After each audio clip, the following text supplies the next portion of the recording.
अस्सलाम वालेकुम। अच्छा, आज हम देखेंगे how to reply to notice to file return of income for complete year. और ये नोटिस आपका आ रहा होता है under section 114 subsection 4। Basically अगर आप अपनी रिटर्न टाइमली सबमिट नहीं करते तो जो कमिश्नर है वो आपको डायरेक्ट कर सकता है कि आप अपनी रिटर्न सबमिट करें। तो मैं सबसे पहले आपको सेक्शन दिखा देता हूँ 114 का, जो सब सेक्शन 4 एंड ऑनवर्ड। उसके बाद मैं चलूँगा आयरस पे और आपको बताऊँगा कि आपने इस नोटिस को कैसे कैटर करना है। तो सबसे पहले इनकम टैक्स ऑर्डिनेंस पे चलता हूँ। तो जी ये मेरे पास सेक्शन 114 आ गया, रिटर्न ऑफ इनकम। सेक्शन 114 जो है वो डील करता है रिटर्न ऑफ इनकम के हवाले से। वो बताता है कि किन पर्सनस ने रिटर्न फाइल करनी है। अच्छा जी, ये 114 का सब सेक्शन 1 आ गया। नीचे चलता हूँ। ये जी 2 आ गया, 2A आ गया आपका, 3 और 4। तो हमसे पर्टेन कर रहा है सेक्शन 114 का subsection 4। Subject to subsection 5, the commissioner may by notice in writing require any person who in the commissioner's opinion is required to file a return of income under this section for a tax year but who has failed to do so to furnish a return of income for that year within 30 days from the date of service of such notice, or such longer period as may be specified in such notice, or as the commissioner may allow। तो अगर commissioner के opinion में आप पे return file करना लाजमी है तो वो आपको डायरेक्ट कर सकता है कि आप अपनी रिटर्न सबमिट करें। वो आपको नोटिस देगा for a period of 30 days, या एक्सटेंडेड पीरियड का नोटिस देगा, या आप अप्लाई कर सकते हैं एडजमेंट के लिए। तो जो नोटिस में टाइम मेंशन होगा 30 डेज का, उन 30 डेज के अंदर अंदर आपने जो रिटर्न है वो सबमिट करनी है। Subsection 5, a notice under subsection 4 में be issued in respect of one or more of the last 5 completed tax years. तो जो आपका कमिश्नर है वो आपको पिछले 5 सालों की जो है रिटर्न फाइल करने का कह सकता है। कोई इस पे बाउंडिंग नहीं है, वो 5 सालों की रिटर्न आपसे सबमिट करवा सकता है। इवन दो आप 2024 में रजिस्टर्ड हुए हो या 2025 में रजिस्टर्ड हुए हो, वो आपसे पिछले 5 सालों की रिटर्न भी सबमिट करवा सकता है। तो आपने ये बात याद रखनी है। तो जितने भी आपको 114 सब सेक्शन 4 के नोटिस आए हुए हैं, नोटिस टू फाइल रिटर्न, तो आपने उन सब नोटिस के अगेंस्ट जो है रिटर्न फाइल करनी है। अच्छा जी, जो आपका सेक्शन 114 का सब सेक्शन 4 और 5 है, ये बेसिकली ये बता रहे हैं कि कमिश्नर जो है अगर उसको लगता है कि कोई बंदा जो है उसकी टैक्सेबल इनकम है और उस पे लायबल है कि वो अपनी इनकम टैक्स रिटर्न फाइल करे, तो कमिश्नर जो है उसको नोटिस दे सकता है कि वो अपनी इनकम टैक्स रिटर्न फाइल करे। और सब सेक्शन 5 में बताया गया है कि कमिश्नर किसी भी पर्सन को पिछले 5 सालों की रिटर्न फाइल करने का कह सकता है। तो जी ये मेरा सेक्शन हो गया। इसके बाद हम चलेंगे आयरस पे और देखेंगे कि हमने नोटिस का रिप्लाई कैसे करना है, और अगर नोटिस का रिप्लाई नहीं करेंगे तो हम पे कौन सी पेनल्टी लग सकती है। तो आयरस पे चलता हूँ जी। तो ये हमारी आयरस की वेबसाइट आ जाएगी, irs.fbr.gov.pk/login। इसी वेबसाइट पे आपने एनटीएन बनाना है और इसी के थ्रू आपने अपनी रिटर्न फाइल करनी है। अगर तो आपका एनटीएन बना होगा तो जो आपके लॉगिन क्रेडेंशियल्स होंगे, सीएनआईसी आपका पासवर्ड, वही लगा के आप सिंपली लॉगिन कर लेंगे। इसके अलावा अगर आपका एनटीएन नहीं बना हुआ और आपको broadening of tax base BTB का नोटिस आया हुआ है कि अपनी इनकम टैक्स रिटर्न फाइल करें, तो सिंपली आप जाएंगे न्यू रजिस्ट्रेशन पे और अपना एनटीएन बना लेंगे। और अगर वो कह रहा है कि you are not already e enrolled in the system, तो आप ई इनरोलमेंट का ऑप्शन यूज करते हुए अपना एनटीएन बना लेंगे। सो मेरा एनटीएन पहले से बना हुआ है। लॉगिन में मेरा सीएनआईसी आ गया, पासवर्ड में मेरा पासवर्ड आ गया, और सिंपली लॉगिन पे क्लिक करूंगा। जैसे ही आप लॉगिन पे क्लिक करेंगे आपके पास ये डैशबोर्ड आ जाएगा। आप नीचे दे सकते हैं, आपके पास ऑप्शंस आ रहे हैं जी, inbox, draft, outbox, complete task. तो मैं जाऊंगा इनबॉक्स पे। नीचे चलता हूँ जी। ये देखें जी, जैसे मैं इनबॉक्स पे गया मेरे पास डेक्लेरेशन के 4 जो है इनबॉक्स में नोटिस आए हुए हैं। 114 subsection 4, notice to file return of income for complete tax year. मुझे ये 4 नोटिस आए हुए हैं कि notice to file return of income for complete year. और ये आप पीरियड भी देख सकते हैं। सबसे पहले मुझे टैक्स ईयर 2022 का है, यानी कि 1 जुलाई 21 से लेकर 30 जून 2022। आपने एक बात याद रखनी है कि 99.9% केसेस में जो आपका टैक्स ईयर है वो जुलाई से स्टार्ट होगा और एंड होगा 30 जून पे। और जिस ईयर में एंड हो रहा होगा, ये देखें 2022 में एंड हो रहा है, तो इसका मतलब ये है कि ये टैक्स ईयर मेरा 2022 बनेगा, यानी कि ये 2022 की रिटर्न है। अब ये 30 जून 2021 में खत्म हो रहा है, तो ये 2021 है, ये 2020 और ये 2019 है। तो ये मुझे 4 सालों का नोटिस आया हुआ है इकट्ठा ही। और ड्यू डेट उसने बताई हुई है जी 31 दिसंबर 2024 के 31 दिसंबर तक अपनी जो रिटर्न्स हैं वो सबमिट करें। अब मैं सबसे पहले आपको नोटिस खोल के भी दिखा देता हूँ, और उसके बाद मैं आपको बताऊंगा कि आपने नोटिस के रिप्लाई में अपनी रिटर्न किस तरह से सबमिट करनी है। तो ये जो आपका नोटिस है इसके आगे आ रहा है एक्शन। ये देखें आपके एक्शन लिखा हुआ है, और एक्शन के आगे एक आई बनी हुई है और एक ही एरो बना हुआ है। अगर तो आप इस नोटिस को व्यू करना चाह रहे हैं तो आप ये जो आई है सिंपली इस आई पे क्लिक करेंगे। जैसे मैं आई पे गया वो कह रहा है जी व्यू, तो आई पे क्लिक करता हूँ। जैसे मैंने आई के ऑप्शन पे क्लिक किया, मेरे पास जो नोटिस था वो ओपन हो गया। टास्क में आ रहा जी 114 subsection 4 notice to file return of income for complete year. Tax payer का नेम आ जाएगा। पीरियड मेरा है जी 1 जुलाई 2021 से लेकर 30 जून 2022 और ये देखें जी टैक्स ईयर 22। टैक्स ईयर 22 मेरा किस वजह से है? क्योंकि जो जून है वो मेरा 2022 में खत्म हो रहा है। ड्यू डेट 31 दिसंबर है। डॉक्यूमेंट डेट 16 दिसंबर। ये डॉक्यूमेंट डेट का मतलब ये है कि मुझे 16 दिसंबर को नोटिस आया है।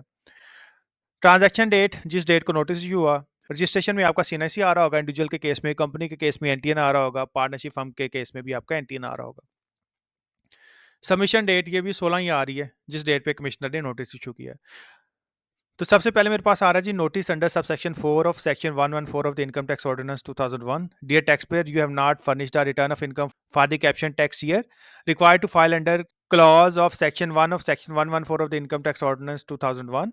You are hereby required to furnish on or before the due date mentioned above a return of income for the said tax year in the prescribed form and verified in the prescribed manner. Please note that failure to comply with any of the terms of this notice may result in an ex parte assessment under subsection 1 of section 121 subsection 1 और clause आगे आ रही है AB of the said ordinance and may also render you liable to a penalty under subsection 1 of section 182 or prosecution under section 191 of the said ordinance or both. तो सबसे पहले वो point 1 में बता रहा है कि आपने रिटर्न सबमिट नहीं की अंडर सेक्शन 114 और उसका सबसेक्शन 1 जिसमें वो बता रहा होता है कि किन किन लोगों के लिए रिटर्न फाइल करना लाजमी है। मैं आपको दिखा भी देता हूँ जी। तो ये सेक्शन 114 का सबसेक्शन 1 है। Subject to this ordinance the following persons are required to furnish a return of income for a tax year, namely every company, हर कंपनी के लिए कंपलसरी है जी। Every person other than a company whose taxable income for the year exceeds the maximum amount that is not chargeable to tax under this ordinance for the year. हर वो person जिसकी जो taxable income है वो minimum thresh hold से exceed कर जाए। जैसे सैलरी है, सैलरी 6 लाख से एक्सीड कर जाए कि तो उसने रिटर्न सबमिट करनी है। Any non-profit organization as defined in clause 36 of section 2, non profit organisation जो है उसने सबमिट करनी है, जो आपकी एनजीओ होती हैं। Every person whose income for the year is subject to final taxation under any provision of this ordinance. कोई भी पर्सन जिसकी इनकम एफटीआर में फाल कर रही है, मैं आपको एग्जांपल्स दे देता हूँ एफटीआर वाली। आपकी जो एक्सपोर्ट्स हैं, चाहे एक्सपोर्ट्स ऑफ गुड्स हैं या चाहे आपकी एक्सपोर्ट्स ऑफ सर्विसेज हैं, वो आपकी एफटीआर में फाल कर रही हैं। एक्सपोर्ट्स कर रहे हैं तो उनके लिए कंपलसरी है कि वो अपनी इनकम टैक्स रिटर्न फाइल करें। अच्छा, जिसके बाद नीचे चलता हूँ।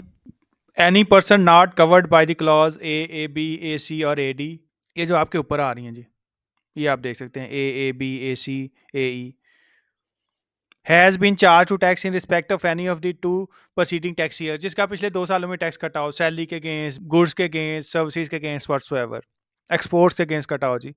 Claims a loss carried forward under this ordinance for a tax year, पिछले किसी सालों का लॉस उसने क्लेम किया हो। On the movable property with a land area of 500 square yards or more on a flat located in areas falling within the municipal limits existing immediately before the commencement of local government laws in the provinces or areas in a cantonment or the Islamabad capital territory।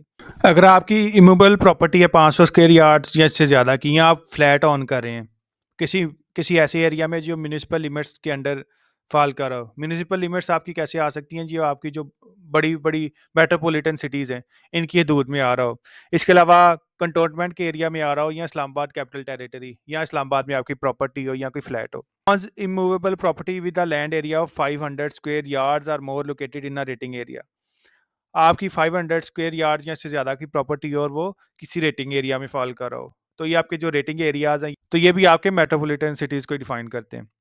On a flat having covered area of 2000 square feet और more located in a rating area, flat हो आपका 2000 square feet या इससे ज़्यादा का। On a motor vehicle having capacity above 1000 CC, 1000 CC से ज़्यादा की आपकी गाड़ी हो। Has obtained national tax number. सबसे इंपॉर्टेंट बात, अगर आपने एनटीएन बना लिया, चाहे आप स्टूडेंट हैं, चाहे आपकी इनकम नहीं भी है, फिर भी आपने जनाब इनकम टैक्स रिटर्न फाइल करनी है। और एनटीएन बना के छोड़ देंगे तो 114 सब सेक्शन 4 का नोटिस आपको आता रहेगा। नीचे चलता हूँ जी। Is the holder of commercial or industrial connection of the electricity where the amount of annual bill exceeds 500,000।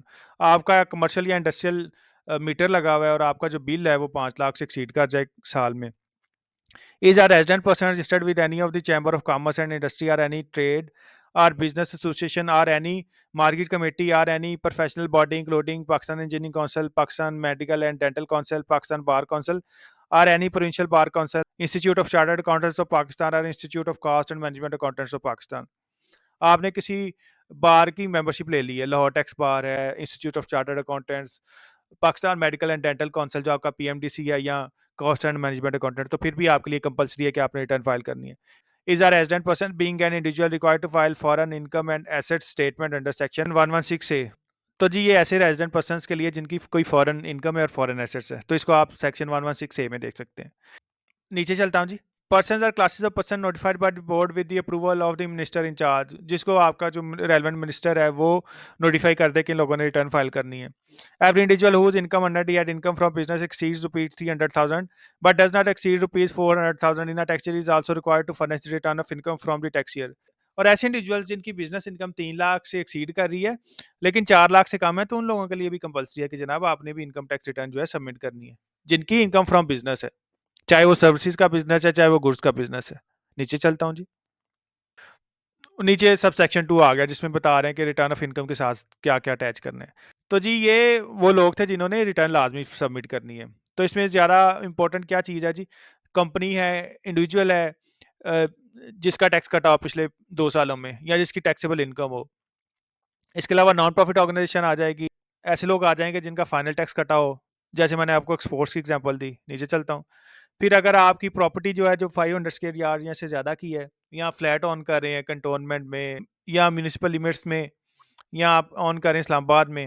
इसके अलावा अगर आप इमूवेबल प्रॉपर्टी ऑन कर रहे हैं रेटिंग एरिया में, ये रेटिंग एरिया भी आपके डिफाइन किए हुए हैं मेट्रोपॉलिटन सिटीज़ ने, और उसका जो एरिया 500 स्क्वायर यार्ड से ज़्यादा है, उस केस में आपके लिए लाजमी है। फ्लैट ऑन करें 2000 स्क्वायर फीट से ज़्यादा है, आपके पास गाड़ी है और उसकी जो कैपेसिटी है वो 1000 सीसी से ज़्यादा है, आपने एंटीएन ले लिया है। इसके अलावा अगर आपकी बिजनेस इनकम है और आपकी इनकम 3 लाख से एक्सीड कर रही है और 4 लाख से कम है, फिर भी आपने सबमिट करनी है। इंडस्ट्रियल या कमर्शियल बिजली का मीटर लगा हुआ है और 5 लाख से ज़्यादा बिल जा रहा है, फिर भी आपने रिटर्न सबमिट करनी है। इसके अलावा प्रोफेशनल बॉडी के मेंबर हैं तो फिर भी आपने रिटर्न सबमिट करनी है। तो ये वो लोग हैं जिन्होंने रिटर्न सबमिट करनी है। वापस चलता हूँ अपने नोटिस पे। आगे वो बता रहा है कि प्रिस्क्राइब फॉर्मेट में सबमिट करनी है, तो सेक्शन 114 का सबसेक्शन 2 उसको फॉलो करेंगे हम। आगे पॉइंट 3 आ रहा है जी। Please note that failure to comply with any of the terms of this notice may result in an ex parte assessment under subsection 1 of section 121, subsection 1 और आगे clause A B of the said ordinance, and may also render you liable to pay a penalty under subsection 1 of section 182 or prosecution under section 191 of the said ordinance or both। तो जी section 121 best judgement assessment का है, वो कहता है कि अगर आप अपनी रिटर्न सबमिट नहीं करेंगे तो कमिश्नर के पास जो भी आपकी इनकम की इन्फॉर्मेशन होगी या जो भी आपके टैक्स रिडक्शन की इन्फॉर्मेशन होगी, उस डेफिनेट इन्फॉर्मेशन की बेस पे वो आपकी असेसमेंट कर देगा और आपकी टैक्स लाइबिलिटी को बढ़ा देगा। यानी कि वो आपकी टैक्स असेसमेंट खुद ही कर देगा कि ये आपकी इनकम बन रही है और इतनी आपकी टैक्स लाइबिलिटी बन रही है, तो इसको पे करें। दूसरा ये कि आप पे पेनल्टी भी लग सकती है।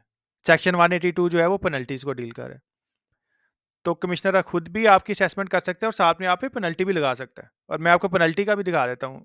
मैं आपको एक बंदे का पोर्टल दिखाता हूँ कि उसने 114 सब सेक्शन 4 की कंप्लाइंस नहीं की, तो अल्टीमेटली उस पर पेनल्टी लग गई है जी। तो मैं आपको वो भी दिखा देता हूँ। अच्छा, अगर आप चाहते हैं कि आप इस नोटिस का प्रिंट लेना है तो आप सिंपली इस प्रिंट पे क्लिक करेंगे, तो ये पीडीएफ की फॉर्म में आपके पास डाउनलोड हो जाएगा।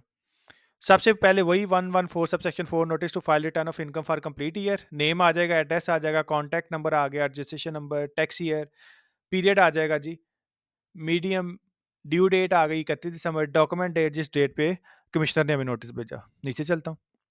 तो ये सारा आपके नोटिस का टेक्स्ट आ जाएगा। जिस बंदे ने आपको नोटिस भेजा है, जो आपका रेलेवेंट कमिश्नर था, ये उसका नेम आ गया, उसकी डेजिग्नेशन और उसका एड्रेस आ जाएगा। सो जी ये हमारा नोटिस हो गया। अब वापस साइरस पे जाऊंगा और आपको दिखाऊंगा कि आपने रिटर्न किस तरह से सबमिट करनी है 114 सब सेक्शन 4 के रिस्पॉन्स में। इसको क्लोज करता हूँ जी, नीचे चलूंगा। तो ये जो आपका नोटिस है, इसके आगे ये आई के बटन के साथ ही एरो बना हुआ है, ये बैक एरो बना हुआ है, तो सिंपली इस पर क्लिक करूंगा। तो यहाँ से सारे वो टास्क ओपन कर देगा कि आप कौन सी रिटर्न फाइल करना चाह रहे हैं। आपकी इनकम फ्रॉम सैलरी है, इनकम फ्रॉम बिजनेस है, फॉरेन इनकम है, ये देखें सारी नॉन रेजिडेंट की भी है, रेजिडेंट की भी है। तो सबसे पहले आ रहा है return of income filed on notice for complete year, ये आपकी नॉर्मल इनकम है। इसमें आपकी इनकम फ्रॉम बिजनेस आ सकती है, income from property, income from other source, capital gain, सारा कुछ। उसके बाद आ रही है जी return for individual slash AOPs having turnover up to 50 million filed on notice. तो ऐसे इंडिविजुअल और एओपीज जिनकी जो सेल है साल में 5 करोड़ तक हो जी, उनके लिए खास फॉर्मेट है जी। ये सिंप्लीफाइड रिटर्न है small and medium size enterprises के लिए, ये रिटेलर्स के लिए है जी। ये आपकी सैलरी वाली है। Return of income for a person deriving income only from salary and other source eligible to file salary return filed on notice. अगर आपकी इनकम फ्रॉम सैलरी है तो आप ये वाला नोटिस फाइल करेंगे। दूसरी बात आपने याद रखनी है कि अगर आपकी सैलरी इनकम भी है और कोई और इनकम भी है और आपकी सैलरी इनकम दूसरी इनकम से 75% से एक्सीड कर रही है, तब भी आप यही फॉर्म जो है फाइल करेंगे। उसके बाद आ रही है जी रिटर्न ऑफ इनकम फाइल्ड और notice by non resident Pakistan origin person having no Pakistan source income. इसके अलावा अगर कोई नॉन रेजिडेंट है और उसकी पाकिस्तान में कोई सोर्स ऑफ इनकम नहीं है तो वो ये वाला फॉर्म ओपन करेगा। उसके बाद ये जी शिप ऑनर्स के लिए, उसके अलावा एयरक्राफ्ट ऑनर के लिए, तो ये देख लीजिएगा। तो सबसे ऊपर चलता हूँ। अब हमारे केस में ये है जी बिजनेस इनकम है, तो आप क्या करेंगे, ये जो आपके पास पहला ऑप्शन आ रहा है सिंपली आप इस पर क्लिक करेंगे, ये सिलेक्ट का ऑप्शन बना हुआ है।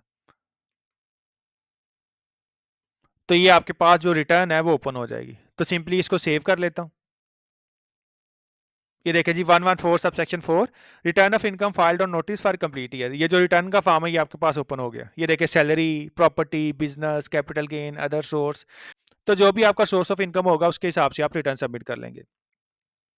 इसके अलावा अगर आप कहते हैं कि आपने सैलरी वाला फॉर्म नहीं ओपन करना, तो आप ये पहले वाला फॉर्म ओपन करके इसमें ही आप जो है सैलरी की डिटेल्स भी दे सकते हैं, क्योंकि इसमें सारे हेड्स ऑफ इनकम की डिटेल आ रही है। तो यहाँ से आप अपनी जो इनकम टैक्स रिटर्न है वो सबमिट कर सकते हैं। ये सारी डिटेल्स आप देख सकते हैं। आप कोई भी इनकम टैक्स रिटर्न की वीडियो देख के ये सारी इन्फॉर्मेशन फिलअप कर सकते हैं।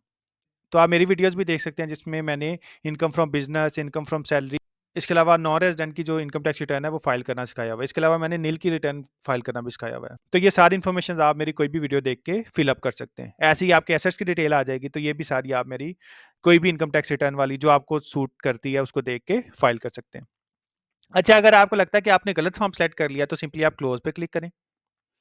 उसके बाद वो कह रहा है unsaved data will be lost, do you want to close, तो यस पे क्लिक करूंगा। इसके बाद आप जाएंगे ड्राफ्ट पे, तो ड्राफ्ट पे चलता हूँ, नीचे चलता हूँ जी। तो ये आपके पास ड्राफ्ट में पड़ी होगी। अगर तो आपकी लाइट चली गई है या इंटरनेट का इशू आ गया, फिर भी जो आपका ड्राफ्ट है जो आप रिटर्न भर रहे थे उसको आप यहाँ से ओपन कर सकते हैं। अगर तो आपकी लाइट वगैरह चली गई है या इंटरनेट बंद हो गया, तो ये जो पेंसिल का बटन बना हुआ है इस पर क्लिक करके आप वापस आपका फॉर्म ओपन हो जाएगा। ये देखें जी, जैसे मैंने पेंसिल पे क्लिक किया मेरा फॉर्म वापस ओपन हो गया। इसको क्लोज करता हूँ, यस पे क्लिक करूंगा। दोबारा ड्राफ्ट पे जाता हूँ, नीचे चलूंगा जी।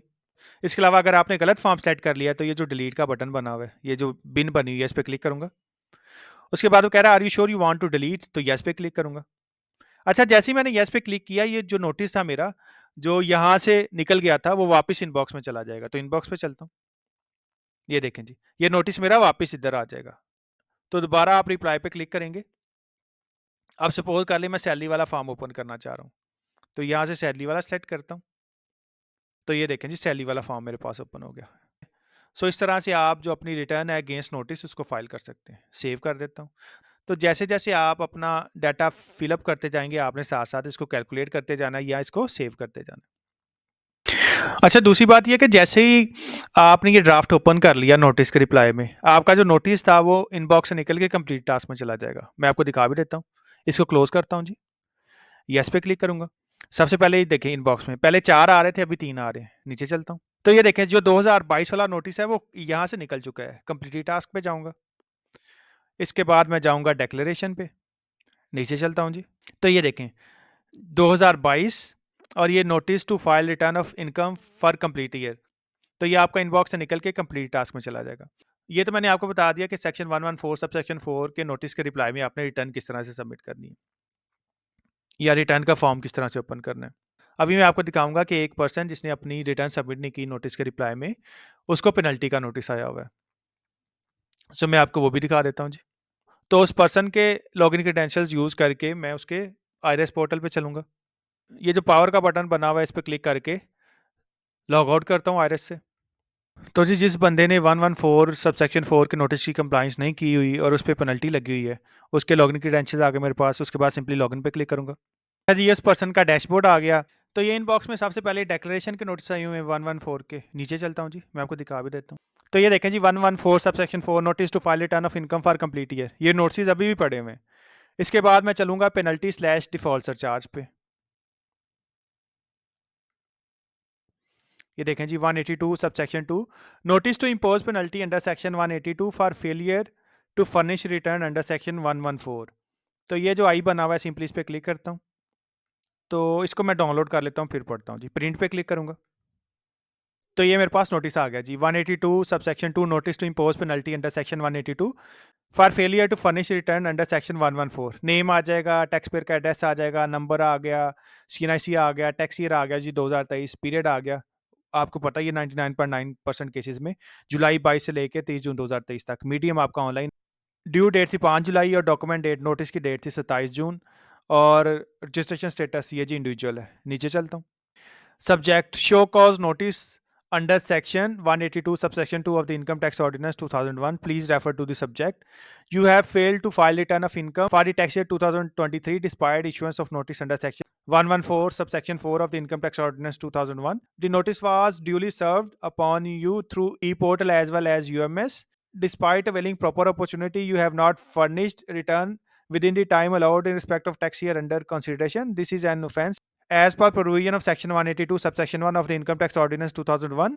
The relevant portion of section 182 subsection 1 of the income tax ordinance 2001 is reproduced as below. तो इसमें कमिश्नर बता रहा है कि आपको 114 सबसेक्शन 4 का नोटिस गया था कि अपनी रिटर्न फाइल करें क्योंकि आपकी टैक्सेबल इनकम बनती है। तो आपने रिटर्न फाइल नहीं की विद इन ड्यू डेट, तो इसकी बेस पे आप पे पेनल्टी लगेगी। और पेनल्टी का कौन सा सेक्शन डील कर रहा है जी? 182। Section 182 offences and penalties at number 1। ये मैं आपको सेक्शन 182 इनकम टैक्स ऑर्डिनेंस से दिखा देता हूँ, ये थोड़ा सा क्लियर नहीं लिखा हुआ। तो अपने इनकम टैक्स ऑर्डिनेंस पे चलता हूँ। ये आपका सेक्शन 182 आ गया, ऑफेंसेस एंड पेनल्टीज। इसका सीरियल नंबर 1 दिखा देता हूँ आपको। नीचे चलता हूँ। Where any person fails to furnish a return of income as required under section 114 within the due date, such person shall pay a penalty equal to higher of 0.1% of the tax payable in respect of that tax year for each day of default. तो 0.1% of your tax liability वो आप पे penalty लगेगी till the date of submission of your income tax return. आज suppose करें आपकी tax liability थी 1000, तो उसका 0.1% लगेगा और आप 30 दिनों के बाद रिटर्न सबमिट कर रहे हैं तो मल्टीप्लाई बाई 30 हो जाएगा। ₹1000 for each day of default, या 1000 रुपया, या 0.1% हायर होगा, या 1000, और 1000 भी पर डे है, इसको देख लीजिएगा जी। Provided at minimum penalty shall be, अगर आपकी कोई टैक्स लाइबिलिटी नहीं बन रही तो उस केस में आप पे मिनिमम पेनल्टी लगेगी। ₹10,000 in case of an individual having 75% और मोर इनकम फ्रॉम सैलरी। तो आपको पता है सैलरी के केस में तो आपका टैक्स एट सोर्स डिडक्ट हो जाता है। तो अगर आपकी इनकम फ्रॉम सैलरी है, आपने इनकम टैक्स रिटर्न सबमिट नहीं की, तो इस केस में आप पे पेनल्टी लगेगी ₹10,000। ₹50,000 इन ऑल अदर केसेस। इसके अलावा कोई भी आपकी और कोई सोर्स ऑफ इनकम है, बिजनेस है, प्रॉपर्टी है, कैपिटल गेन है, अदर सोर्स है, उस केस में आप पे लाइबिलिटी लगेगी 50,000। Provided also that the amount of penalty shall be reduced by 75%, 50%, or 25% if the return is filed within 1, 2, and 3 months respectively after the due date or extended due date of filing of return as prescribed under the law. उसके बाद वो कह रहा है कि अगर आप within 1 month, 2 month या 3 month रिटर्न सबमिट कर देते हैं विद इन ड्यू डेट या एक्सटेंडेड डेट, तो आपकी जो पेनल्टी है वो 75% हो जाएगी 1 month के केस में, 2 month के केस में 50% रिड्यूस हो जाएगी, और अगर 3 months के अंदर अंदर करते हैं तो वो 25% तक रिड्यूस हो जाएगी। आगे वो बता रहा है explanation for the purpose of this entry. It is declared that the expression tax payable means tax chargeable on the taxable income on the basis of assessment made are treated to have been made under section 120, 121, 122 और 122D। तो ये sections हैं, इनके तहत जो है आप return file करेंगे, चाहे आपकी सेल्फ असेसमेंट है, चाहे बेस्ट जजमेंट असेसमेंट है, चाहे कमिश्नर ने आपकी असेसमेंट अमेंड कर दी है, तो इन तमाम केसेस में आप पे पेनल्टी लगेगी जी। नीचे चलता हूँ जी। जी 182 का सबसेक्शन 2 आ गया जी। Penalty specified under subsection 1 shall be applied in a consistent manner and no penalty shall be payable unless an order in writing is passed by the commissioner. Commissioner appeals are the appellate tribunal after providing an opportunity of being heard to the person concerned. तो आगे वो बता रहा है कि जो penalties हैं तब तक नहीं लगेंगी जब तक आपको रिटर्न ऑर्डर ना मिल जाए कमिश्नर का या कमिश्नर अपील्स का या एपलेट ट्रिब्यूनल का। Provided at very tax payer admits he is default he may voluntarily pay the amount of penalty due under this section. अगर टैक्स पेयर है वो कहता है जी मैं एट डिफॉल्ट हूँ, तो वो खुद भी वॉलंटरली पे कर सकता है पेनल्टी की अमाउंट। For the removal of doubt it is clarified that establishing mens rea is not necessary for levying of penalty under this section. आगे वो बता रहा है कि चाहे आपकी क्रिमिनल नेग्लिजेंस है कि नहीं है, आपको पता ही नहीं था इसका, फिर भी आप पे पेनल्टी लगेगी जी। तो ये था जी हमारा सेक्शन 182 का सबसेक्शन 1 और सबसेक्शन 2। और इसमें आपको पता है कि जो सीरियल नंबर 1 था 182 का, उसमें आपको बताया गया कि जो पेनल्टी है सैलरी के केस में 10,000 है मिनिमम, बिजनेस के केस में 50,000 है। इसके अलावा अगर आपकी कोई टैक्सेबल इनकम बन रही है तो उस केस में 0.1% या 1,000 रुपीज़ पर डे है। तो इसको आप देख लीजिएगा। तो वापस चलूंगा आईआरएस के पोर्टल पे। तो जी ये मेरे पास पेनल्टी का नोटिस है, इसको क्लोज करता हूँ। अब उसने पेनल्टी का नोटिस तो भेज दिया, पेनल्टी का ऑर्डर भी कर दिया, अब उसने रिकवरी करनी है।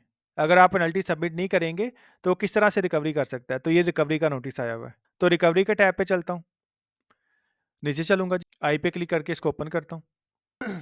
तो जी हम पे पेनल्टी लगी है 20,000। You are thereby requested to pay this arrear of tax by the due date mentioned above and produce necessary evidence to that effect before me at my office. Failure to comply with any of the terms of this notice will render you liable to proceeding or recovery of the said amount by one or more of the following modes. आपकी property attach हो सकती है जी। Appointment of receiver for the management of your immovable property, कोई receiver appoint कर सकते हैं जो आपकी प्रॉपर्टी को मैनेज करे, चाहे वो गाड़ियां हैं चाहे वो इमूवेबल प्रॉपर्टी है। आपका अरेस्ट वारंट इशू हो सकता है जी, और आपको 6 माह की कैद हो सकती है। तो ये आपका रिकवरी का नोटिस आपको आएगा अगर आप पेनल्टी पे नहीं करेंगे। इसको क्लोज करता हूँ। इसके अलावा वापस पेनल्टी के नोटिस पे जाऊंगा। अच्छा जी, जो टैक्स बच गया था वो ये आ रहा है जी। You are requested in pursuance of section 182 subsection 2 of the income tax ordinance to show cause as to why penalty for non filing of return for tax year under consideration may not be imposed as prescribed under section 182 subsection 1 of the income tax ordinance due to non-furnishing of return of income as required under section 114 of the income tax ordinance 2001 within the due date for which statutory notice under section 114 subsection 4 of the income tax ordinance was already issued above. Your reply, if any, should reach this office by the due date, failing which or in case of unsatisfactory reply, penalty as discussed above will be imposed accordingly as provided under the law. Looking forward your best cooperation with the revenue administration.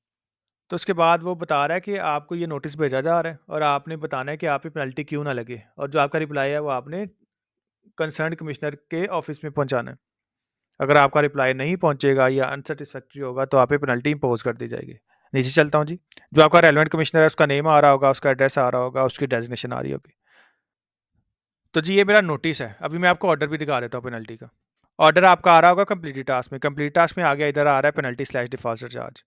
नीचे चलता हूँ। तो ये देखें जी, order to impose penalty under section 182 for failure to furnish return under section 114।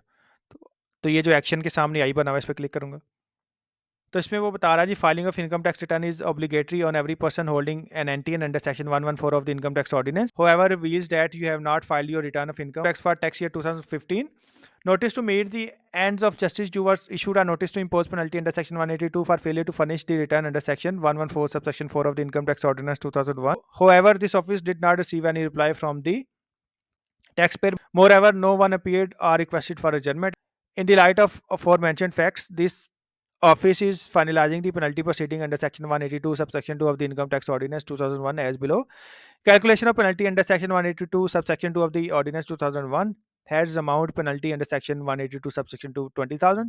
Issue copy of order and demand notice. तो जो मैंने आपको रिकवरी का नोटिस दिखाया था वो इस नोटिस के अगेंस्ट आया हुआ था। तो पहले जब आपको नोटिस आएगा पेनल्टी का वो इनबॉक्स में जाएगा, और उसके बाद जो आपका नोटिस है वो कंप्लीट टास्क में चला जाएगा, और साथ में ही आपको रिकवरी का नोटिस आ जाएगा। तो जी पेनल्टी की अमाउंट उस दौर में 20,000 थी, लेकिन अभी वो एक्सीड होकर आपको पता है कि 50,000 हो चुकी है।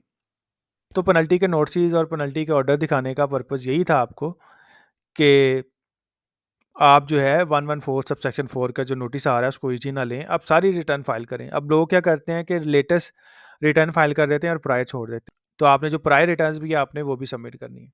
182 सबसेक्शन 1 का पहले नोटिस आया, 182 सबसेक्शन 2 का फिर उसने ऑर्डर पास कर दिया। इसके अलावा अगर आपकी कोई क्वेरी हो तो आप मेरे से कांटेक्ट कर सकते हैं, और इसके अलावा अगर आप अपनी रिटर्न सबमिट करवाना चाहें तो आप हमसे रिटर्न भी सबमिट करवा सकते हैं। और इसके अलावा अगर आपकी कोई क्वेरी हो तो मैं हाजिर हूँ जी। तो ये था आज के लिए। Thank you so much. अल्लाह हाफिज़।